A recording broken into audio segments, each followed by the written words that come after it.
మార్కాపురం జిల్లా గిద్దలూరు పట్టణంలోని 2వ వార్డు ఆర్టీసీ డిపో సమీపంలోని శ్రీనివాస నగర్లో 66 లక్షల వ్యయంతో నిర్మించనున్న 4 నూతన సిమెంట్ రోడ్లకు ఎమ్మెల్యే ముత్తుమల అశోక్ రెడ్డి శంకుస్థాపన చేసి పనులను ప్రారంభించారు. ఈ సందర్భంగా ఎమ్మెల్యే మాట్లాడుతూ గిద్దలూరు పట్టణ అభివృద్ధి తమ ప్రభుత్వ ప్రధాన లక్ష్యమని, ప్రజలకు మెరుగైన రహదారి సౌకర్యాలు కల్పించేందుకు ప్రభుత్వం కట్టుబడి ఉందన్నారు. పట్టణంలోని ప్రతి వార్డులో మౌలిక వసతుల అభివృద్ధికి ప్రాధాన్యత ఇస్తూ రోడ్లు, డ్రైనేజీలు, తాగునీటి వంటి అభివృద్ధి పనులను వేగవంతంగా పూర్తి చేస్తామని తెలిపారు. స్థానిక ప్రజలు ఈ అభివృద్ధి పనులకు హర్షం వ్యక్తం చేస్తూ ఎమ్మెల్యేకి శాలువ, పూలమాలతో ఘనంగా సన్మానించి కృతజ్ఞతలు తెలిపారు.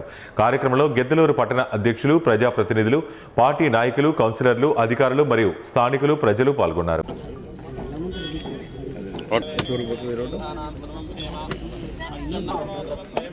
అయ్యా